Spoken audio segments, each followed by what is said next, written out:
बच्चों हम लोग पढ़ रहे थे चैप्टर नंबर 8 कविता फूल और कली। तो उसी में आगे बढ़ते हैं और जो आगे की पंक्तियां हैं उनको हम कंप्लीट करते हैं। देखें, प्यार के व्यापार का क्रम अन्यथा होता नहीं, वह कभी पाता नहीं है जो कभी खोता नहीं।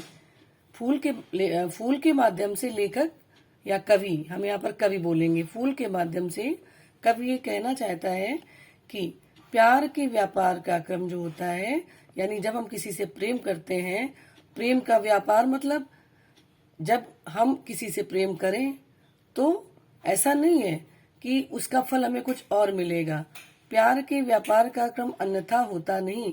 यदि आप किसी से प्रेम करते हैं, अपने आप को न्यौछावर कर देते हैं, आप हमेशा दूसरों के लिए सोचते हैं, तो वह कभी पाता नहीं है जो कभी खोता नहीं। कवि कहता है कि उस इंसान को कभी कुछ नहीं मिलता है, अगर वो दूसरों के लिए करेगा तभी उसे भी वैसा फल मिलेगा। और जो कभी पाता नहीं है, कुछ करना ही नहीं चाहता है, तो वो कभी खोता भी नहीं है।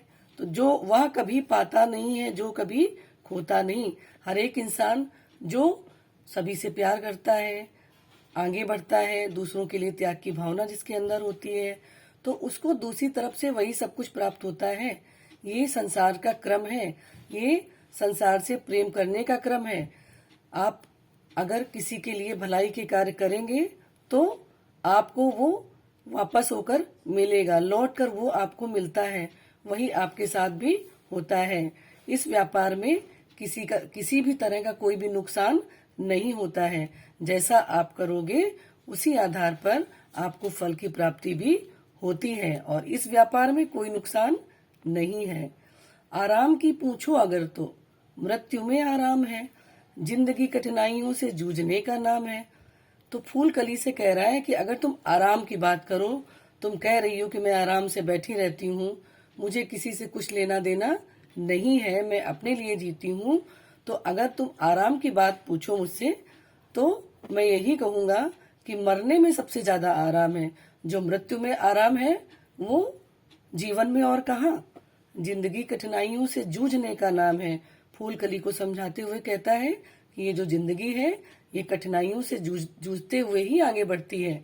अगर जीवन में कठिनाइयां नहीं आएंगी तो फिर सफलता का मार्ग भी उतना अच्छा नहीं होगा। सफलता पाने के लिए कठिनाइयों से पहले जूझना पड़ता है, तभी आपको आगे सफलताएं भी मिलती हैं। इसीलिए अगर हम दूसरों के लिए जीते हैं तो बात ही अलग हो जाती है।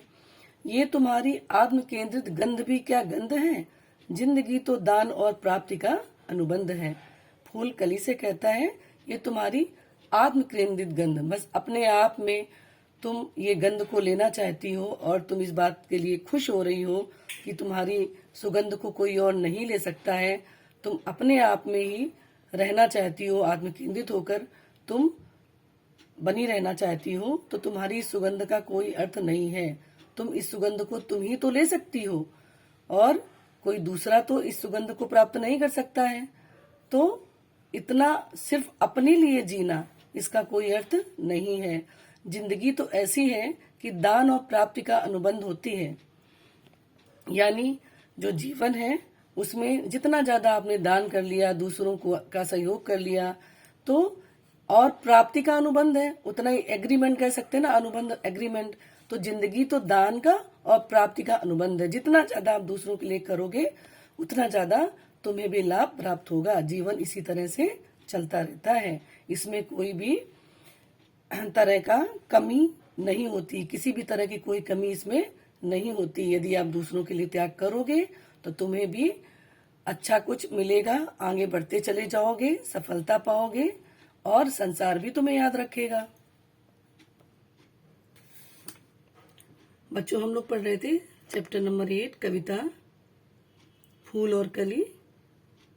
तो इसी कविता पर आगे बढ़ते हैं और जो लास्ट पंक्तियां हैं इन्हें हम कंप्लीट करते हैं। गंध उपवन की विरासत है, इसे संचित न कर, बांटने के सुख से अपने आप को वंचित न कर।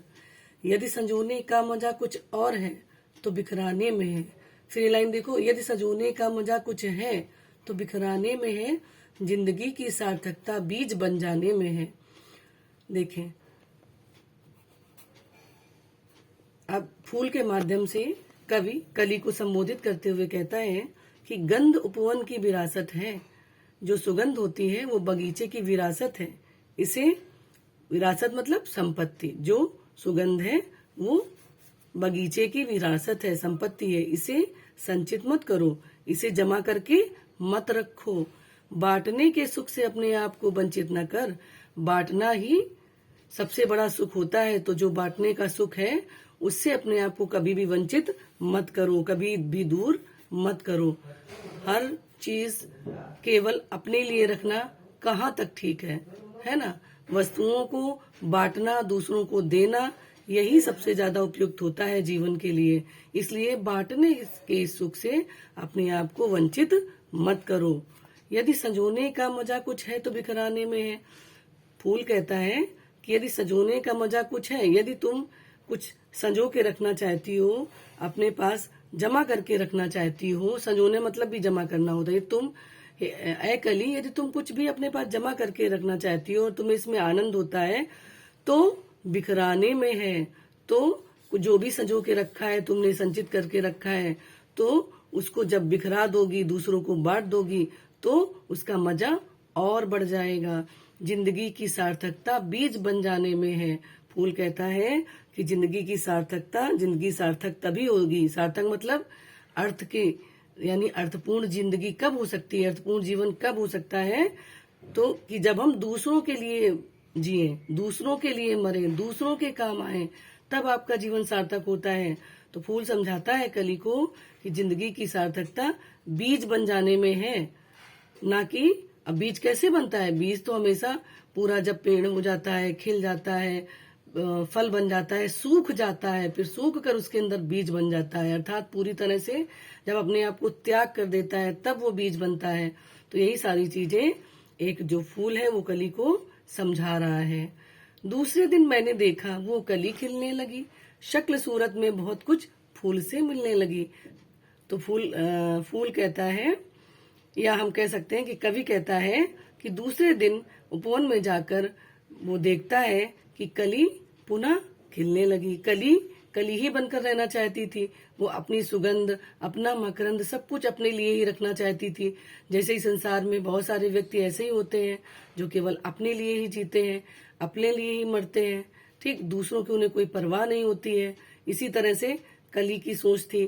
तो देखिए, कली की सोच, जो आत्म केंद्रित मनुष्य हैं उनकी सोच एक जैसी बताई गई है। बल्कि ये कहा जाए कि एक उदाहरण दिया गया है कली का। जो आत्म केंद्रित मनुष्य होते हैं, केवल अपने आप से मतलब रखते हैं, वो कली की तरह होते हैं। ठीक, जो दूसरों के लिए करते हैं, दूसरों के लिए सोचते हैं, जिनमें अपना सब कुछ न्यौछावर करने की क्षमता होती है, वो फूल की तरह होते हैं। ठीक, तो हमें हमेशा त्याग करना चाहिए। अब देखिए, फूल क्या देखता है कि दूसरे दिन वो कली खिल जाती है और शक्ल सूरत में बहुत कुछ फूल से मिलने लगी, और अपनी शक्ल और सूरत में फूल से मिलती जुलती लगने लगती है। अर्थात कली खिलकर फूल ही तो बनती है। ठीक है बच्चों, ये कविता कंप्लीट हो गई है और इसमें मैसेज बहुत अच्छा दिया गया है कि जीवन का दूसरा नाम त्याग है।